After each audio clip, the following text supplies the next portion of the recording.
മോദിയും കോർപ്പറേറ്റ് നേതാക്കളും തമ്മിലുള്ള ബന്ധത്തെക്കുറിച്ച് പൊതുവേദിയിലെന്നും ആഞ്ഞടിക്കുന്ന നേതാവാണ് രാഹുൽ ഗാന്ധി. മോദിയുടെ എല്ലാ അഴിമതിക്കെതിരെയും രൂക്ഷ വിമർശനമാണ് അദ്ദേഹം നടത്താറുള്ളത്. അദാനി മോദി കൂട്ടുകെട്ടിനെ പൊളിച്ചെടുക്കാൻ പലപ്പോഴും രാഹുൽ തനിക്ക് ലഭിച്ച വേദികളെയെല്ലാം ഉപയോഗിക്കാറുണ്ട്. ഇപ്പോൾ മഹാരാഷ്ട്രയിലും സമാനമായ രീതിയിൽ മോദി അദാനി കൂട്ടുകെട്ടിനെ വലിച്ചുകീറി ഭിത്തിയിൽ ഒട്ടിച്ചിരിക്കുകയാണ് രാഹുൽ ഗാന്ധി. പ്രധാനമന്ത്രിയുടെ തെരഞ്ഞെടുപ്പ് മുദ്രാവാക്യമായ ഏക് ഹേ തോ സേഫ് ഹേ ജനങ്ങൾക്ക് വേണ്ടിയല്ല, മറിച്ച് അദാനിക്ക് വേണ്ടിയാണെന്ന് പറഞ്ഞാണ് രാഹുൽ കത്തിക്കയറിയത്. അദാനിയുടെയും മോദിയുടെയും ഒന്നിച്ചുള്ള ചിത്രം ഉയർത്തിപ്പിടിച്ച അദ്ദേഹം അവർ രണ്ടുപേരും ഒന്നിച്ചാൽ അവരാണ് സേഫ് ആകുന്നതെന്നും ജനങ്ങളെ കബളിപ്പിക്കുകയാണ് ഇരുവരും ചെയ്യുന്നതെന്നും തുറന്നടിച്ചു. സേഫ് ലോക്കർ തുറന്നപ്പോൾ പുറത്തു വന്നത് മോദിയും അദാനിയും ഒരുമിച്ച് നിൽക്കുന്ന പോസ്റ്ററും അദാനിക്ക് കരാർ ലഭിച്ച ധാരാവി വികസന പദ്ധതിയുടെ മാപ്പുമായിരുന്നു. ധാരാവിയിലെ ജനങ്ങൾ ഒറ്റപ്പെട്ടു പോയെന്നും മോദിയുടെ സേഫിൽ അവർ ഉൾപ്പെടുന്നില്ലെന്നും 1,00,000 കോടിയുടെ പദ്ധതിയാണ് അദാനിക്ക് വേണ്ടി മോദി ഒരുക്കിയതെന്നും ആ പദ്ധതി സാധാരണ വിഭാഗ ജനങ്ങളെ സംരക്ഷിക്കുന്നില്ലെന്നും അദ്ദേഹം പറഞ്ഞു വെച്ചു. ആ വീഡിയോ ദൃശ്യങ്ങളിലേക്ക്.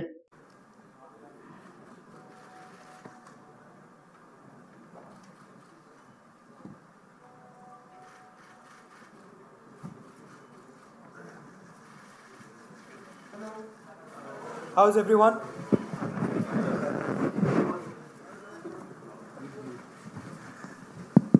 नमस्कार साथियों। Do we need these lights? इसको लाइट को ऑफ कर ये लाइट्स ऑफ करें तो आपके उस पे असर तो नहीं पड़ेगा? असर पड़ेगा। ठीक है ठीक है ठीक है। ओके ओके ओके, इतना विरोध की जरूरत नहीं, मान गया। See, we always listen to the media. धन्यवाद। We don't like to bully you and all that. शुरू करें। हाँ जी। आप सबने देखा, पिछले कुछ हफ्तों से हर पार्टी का आपने प्रचार देखा, नैरेटिव देखा, संवाद देखा। महाविकास आघाड़ी और कांग्रेस पार्टी का हमेशा एक विश्वास रहा है कि सकारात्मक कैंपेन होना चाहिए, लोगों के मुद्दे जरूर किसी भी कैंपेन और किसी भी प्रचार में आने चाहिए। अब मैं तुलना नहीं करूंगा, आप खुद तुलना कर रहे हैं, रोज कर रहे हैं, रोज देख रहे हैं कि कैसे किसका प्रचार है। राहुल गांधी जी ने, मल्लिकार्जुन खड़गे साहब ने, हमारी पूरी पार्टी ने हमेशा ये प्रयास किया है कि मुद्दों पर आधारित प्रचार हो और मुद्दों पर आधारित ही सरकारें चलें, मुद्दों पर आधारित ही राजनीति हो। मैं ज्यादा समय नहीं लूंगा, मैं राहुल गांधी जी से आग्रह करूंगा कि वो इस प्रेस वार्ता को शुरू करें। नमस्कार।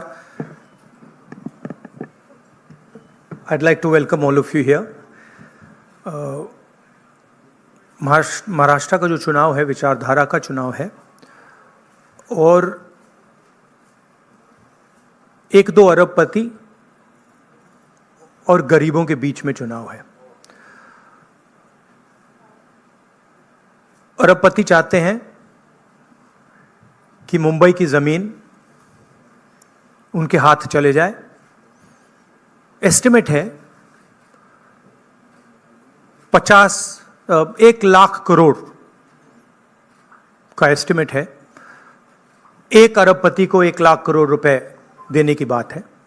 ये बैकग्राउंड मैं आपको दे रहा हूं। हमारी सोच है कि महाराष्ट्र के किसानों को, गरीबों को, बेरोजगार युवाओं को मदद की जरूरत है। रोजगार, महंगाई मेन इश्यूज हैं और हमने क्लियरली बोला है, हर भाषण में मैं बोलता हूं कि हमारी फोकस महिलाओं की मदद करने का है। 3,000 रुपए हर महिला के बैंक अकाउंट में हम डालेंगे। फ्री बस ट्रैवल होगा महिलाओं के लिए। किसानों के लिए 3 लाख रुपए तक का कर्जा माफ होगा। सोयाबीन के 7,000 रुपए प्रति क्विंटल। प्याज के किसानों के लिए fair price committee. Fair MSP कपास के किसानों के लिए। कास्ट सेंसस जो हम तेलंगाना में, कर्नाटक में करवा रहे हैं, वो हम महाराष्ट्र में करवाएंगे। हम जानना चाहते हैं और महाराष्ट्र की जनता को बताना चाहते हैं कि किसकी कितनी यहाँ पे भागीदारी है, कितना पार्टिसिपेशन है, किसकी कितनी आबादी है। हम चाहते थे कि दिल्ली सरकार इसको करे। पार्लियामेंट हाउस में मैंने साफ बोला है, नरेंद्र मोदी जी के सामने बोला है कि हम कास्ट सेंसस करवाएंगे। ये देश के सामने सबसे बड़ा मुद्दा है। तकरीबन 50% एस्टिमेट है, 50% पिछड़ा वर्ग है, उनकी कहीं पार्टिसिपेशन नहीं है, सरकार में नहीं है, कॉर्पोरेट इंडिया में नहीं है, मीडिया में नहीं है।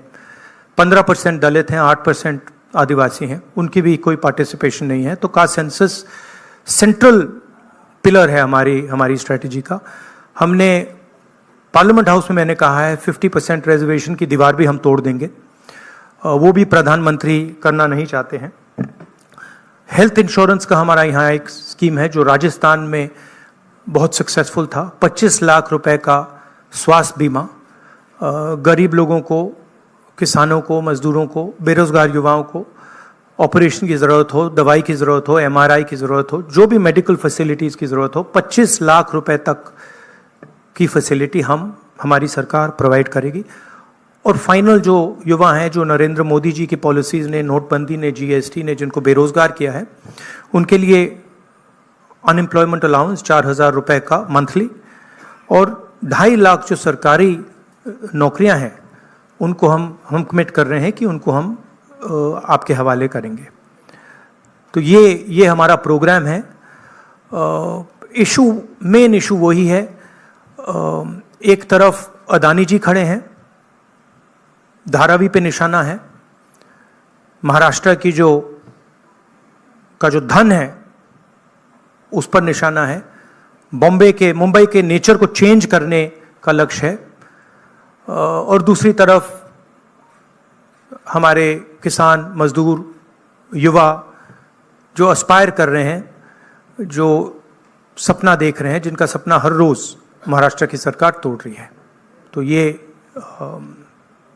ये लड़ाई है। Thank you. एक एक करके मैं अभी बता रहा हूं। एक मिनट, बिल्कुल। अभी आपने बड़ा अच्छा व्यवस्थित रखा।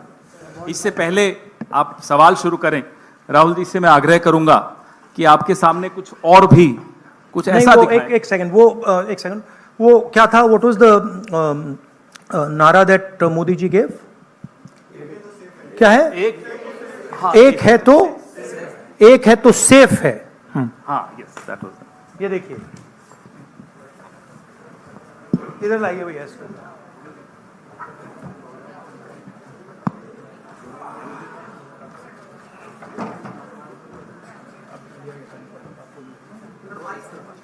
ये है नरेंद्र मोदी जी का एक है तो सेफ है। ये देखिए, एक है तो सेफ है।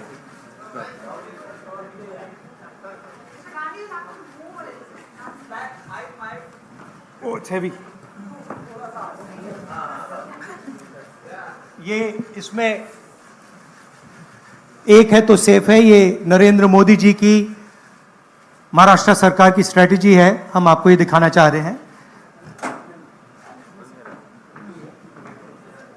मुश्किल खुलता है माया, ये पकड़िए। ये देखिए, एक है तो सेफ है, देख लीजिए। और ये स्ट्रैटेजी का लक्ष्य है। देखिए, एक है तो सेफ है, धारावी का मैप है, ये भी दिखा दीजिए। दूसरा पोस्टर दीजिए। ये 1 लाख करोड़ रुपए का धंधा चल रहा है। ये आप देखिए, हमारे प्रधानमंत्री जी और अदानी जी एक साथ खड़े हैं, एक हैं तो सेफ हैं, और ये लक्ष्य है। तो उन्होंने अपना नारा दिया है, हम उनका थोड़ा नारे को आपको समझाना चाहते थे। धन्यवाद राहुल जी। ये अच्छा, इसको पीछे रखेंगे। अच्छा, वो पोस्टर भी लगा दो साइड पर, पकड़ लो। एक इस साइड पकड़ लो, बस। बताइए भैया। एक सेकेंड। आलोक देशपांडे, इंडियन एक्सप्रेस। राहुल जी, आप हमेशा कहते आए हैं कि महाराष्ट्र के DNA में कांग्रेस है। तो जब से ये इलेक्शन का मुद्दा शुरू हुआ, तब जब विकास का मुद्दा था, तो आज वो आके कटेंगे तो कटेंगे, वोट जिहाद इन मुद्दों पे आके रुक गया है। क्या आपको लगता है कि इन सारी स्लोगन्स के वजह से महाराष्ट्र के डीएनए को कुछ नहीं, हार्म उनका होने जो वाला है? स्लोगन, मेन जो स्लोगन है, एक है तो सेफ है, वो मैंने इतनी अच्छी तरह आपको दिखाया है, उसको समझाया है कि एक है तो सेफ है। एक कौन है? एक नरेंद्र मोदी जी हैं, अदानी जी हैं, अमित शाह जी हैं। सेफ है तो कौन सेफ है? अदानी जी सेफ हैं। कष्ट किसको होगा? धारावी की जनता को होगा। नुकसान किसका होगा? धारावी की जनता को होगा। जो हिंदुस्तान की स्मॉल और मीडियम इंडस्ट्रीज हैं, जिसका एक चिन्ह धारावी है, उसको एक व्यक्ति के लिए खत्म किया जा रहा है। तो लड़ाई यही है। नारा उन्होंने दिया, हमने आपको समझा दिया। इस इलेक्शन का नारा मोदी जी ने दिया है और बिल्कुल सही नारा है। एक है तो सेफ है। सवाल है सेफ कौन है, सेफ किसका है, एक कौन है, यह सवाल है। दीपक भट्टू से लोकमत।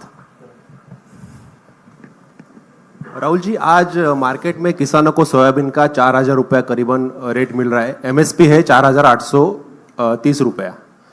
तो आपने कहा है कि हम लोग 7,000 रुपए देंगे अगर सत्ता पे आएंगे तो, और प्लस बोनस। तो 4,000 और 7,000 प्लस बोनस, ये जो डिफरेंस है वो कहाँ से कांग्रेस कॉम्पेंसेट करेगी? ये हमने सारे कैलकुलेशंस कर रखे हैं, हमारा एक्सपीरियंस है, हमने ऐसी ही पॉलिसीज छत्तीसगढ़ में चलाई हैं। तो financially there is no problem, this is easily feasible, we have done all the calculations. Study किया है हमने। अगर आप डिटेल्स चाहते हैं तो हमारी टीम से हम आपको पूरा फाइनेंशियल डिटेल्स, ये जो हमारी कमिटमेंट्स हैं, इसका पूरा फाइनेंशियल डिटेल हम आपको दे देंगे, कोई प्रॉब्लम नहीं है। रंजीत सिंह ANI। अभी राहुल जी गुड मॉर्निंग। मैं रंजीत ANI से।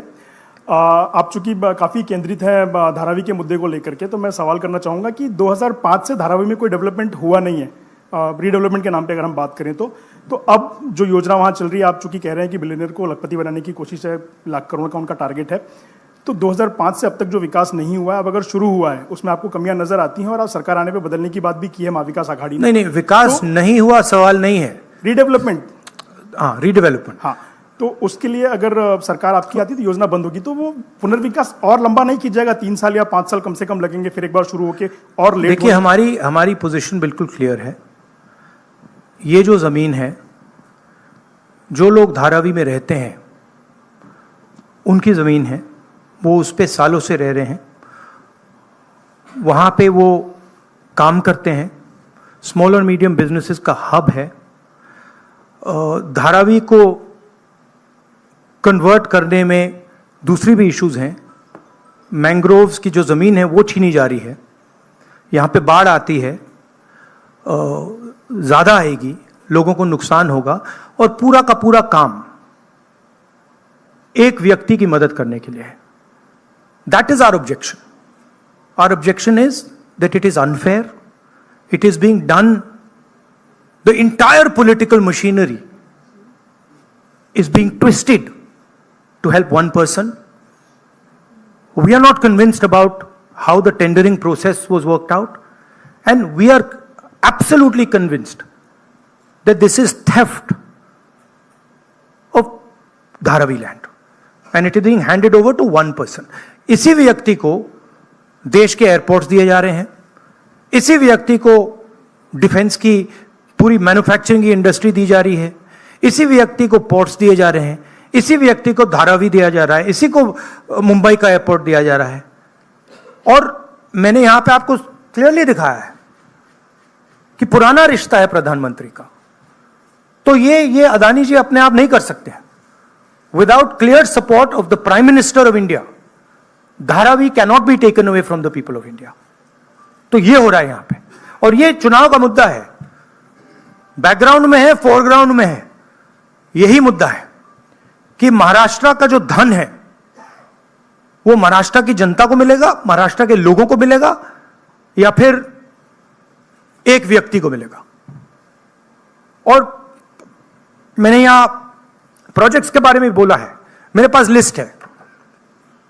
जो प्रोजेक्ट्स महाराष्ट्र के थे जो आपसे छीनकर, महाराष्ट्र के युवाओं से छीनकर दूसरे स्टेटों में गए हैं। मैं लिस्ट पढ़ना चाहूंगा, और टोटल इसकी जो वैल्यू है, महाराष्ट्र के युवाओं को मालूम होना चाहिए कि आपकी सरकार क्या कर रही है। वेदांता का फॉक्सकॉन सेमीकंडक्टर प्लांट जो था, 1 लाख युवाओं को महाराष्ट्र में रोजगार मिलता। 1.5 लाख करोड़ रुपए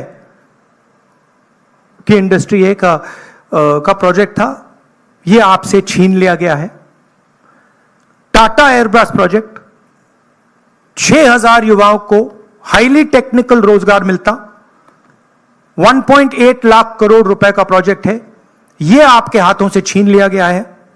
iPhone manufacturing plant, 75,000 jobs Maharashtra के युवाओं को मिलते। 2 लाख करोड़ रुपए का प्रोजेक्ट था, यह आपके हाथ से छीन लिया गया है। International finances service centre, 2 lakh युवाओं को रोजगार मिलता। 1.63 लाख करोड़ का प्रोजेक्ट है, यह आपके हाथ से छीन लिया गया है।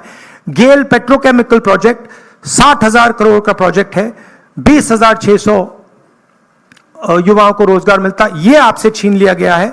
बल्क ड्रग पार्क, 80,000 युवाओं को रोजगार मिलता, 3,000 करोड़ का प्रोजेक्ट है। सेमीकंडक्टर प्लांट्स, 90,000 करोड़ के प्रोजेक्ट्स हैं, 3 लाख युवाओं को रोजगार मिलता। टोटल 5 लाख युवाओं के जो जॉब्स हैं वो आपसे छीने गए हैं। महाराष्ट्र के युवाओं, आप इस बात को समझिए, धारावी की जमीन छीनी जा रही है। मोदी जी सामने बोल रहे हैं, एक हैं तो सेफ हैं, अदानी जी को दी जा रही है। 7 लाख करोड़ रुपए के प्रोजेक्ट्स आपसे छीने गए हैं, और 5 लाख युवाओं को रोजगार मिल सकता था, वो आपसे लिया गया है और दूसरे प्रदेशों में गया है। यह रिकॉर्ड है, यह पक्की बात है, यह हवा की बात नहीं है। अनन्या गुप्ता, और पीटीआई। अगर आप इसके डिटेल चाहते हैं तो हम आपको सबको डिटेल्स दे सकते हैं। महाराष्ट्र के युवाओं, आप ये बात समझिए, आपसे आपकी सरकार, महाराष्ट्र की सरकार रोजगार चोरी कर रही है। Sir, if we see the tendering process, it is stated that everyone will get houses in Dharavi who are staying over there. So how do you claim and justify that people will get Everybody houses? knows how Adani tendering process works. The whole country knows it. Okay, everybody knows how CBI is used, how ED is used, how income tax department is used, how people are pressured. An example is sitting in front of you in Mumbai airport.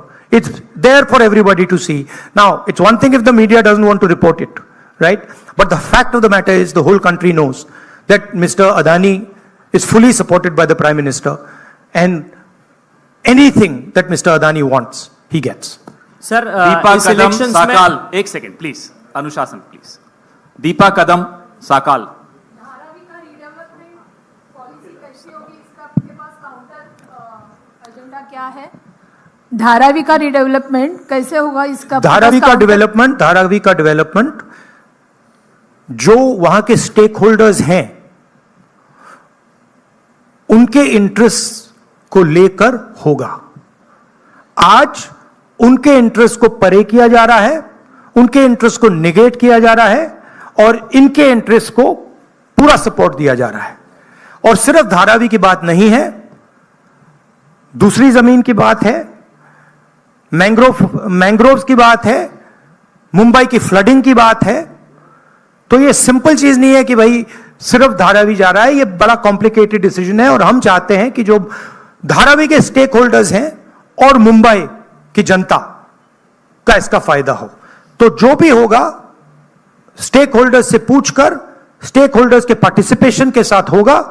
एक व्यक्ति के लिए सारे rules तोड़कर नहीं होगा। Raju Sonawane, ABP माझा।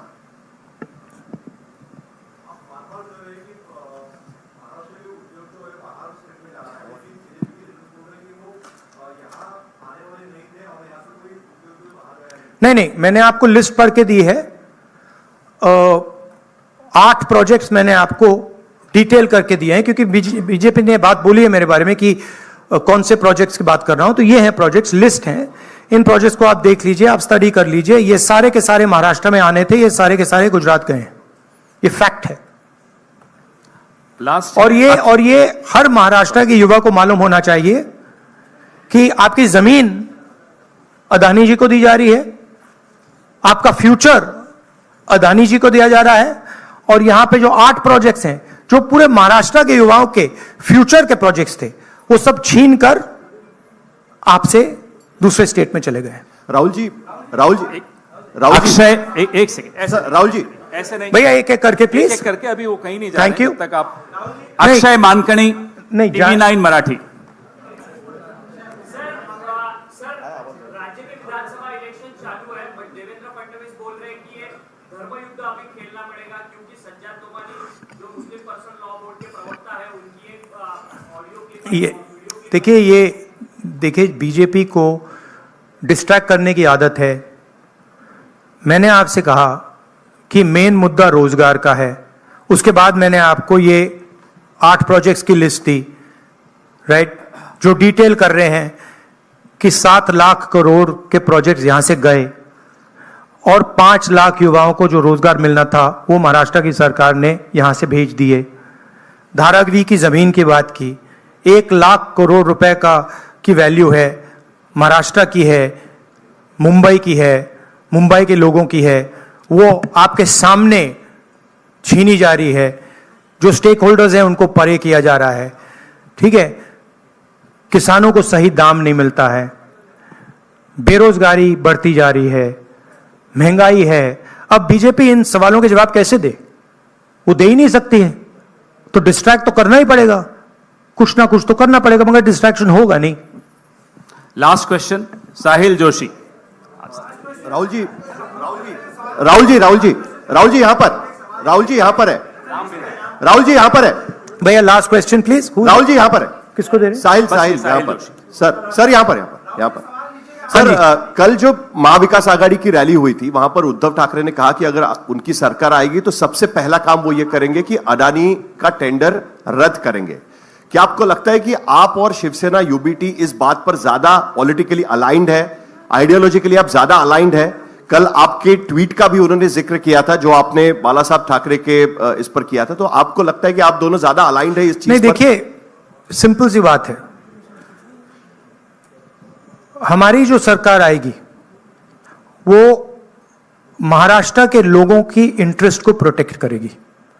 जो धारावी में हो रहा है वो महाराष्ट्र की जनता के इंटरेस्ट के खिलाफ है, वो धारावी के जो रेजिडेंट्स हैं उनके इंटरेस्ट के खिलाफ है, वो मुंबई के जो रेजिडेंट्स हैं उनके इंटरेस्ट के खिलाफ है। हम महाराष्ट्र के, मुंबई के और धारावी के जो रेजिडेंट्स हैं उनके इंटरेस्ट को प्रोटेक्ट करेंगे, इसीलिए हम एक साथ खड़े हैं। और जो उद्धव जी ने कहा है वो सही है और उसका मैं सपोर्ट करता हूं। धन्यवाद राहुल जी, आप सबको बहुत बहुत धन्यवाद। फिर आएंगे, बहुत जल्दी आएंगे सर 23 तारीख के बाद फिर आएंगे। धन्यवाद, थैंक यू। सुनिए भैया एक सेकंड मुझे बोलने दीजिए, मुझे बोलने दीजिए प्लीज। एक सेकंड, मुझे बोलने दीजिए। एक सेकंड। सो थैंक यू, आप सबका बहुत बहुत धन्यवाद। आगे भी जाना है, लास्ट देखिए मुझे झारखंड जाना है। भैया आप प्लीज बैठ जाइए, मैं बात कर रहा हूं, आप बैठ जाइए 2 मिनट, डिस्टर्ब मत कीजिए। हाँ, तो आप सबका मैं धन्यवाद करता हूं। मुझे झारखंड में भी ऐसा ही प्रेस कॉन्फ्रेंस करना है और टाइमिंग की थोड़ी इशू है, तो मैं आप सबका धन्यवाद करता हूं। और इन चीजों के बारे में आपके और सवाल हों तो हमारी टीम यहां है, जो भी आपके सवाल होंगे वो डिटेल आपको दे देंगे। थैंक यू वेरी मच, नमस्कार।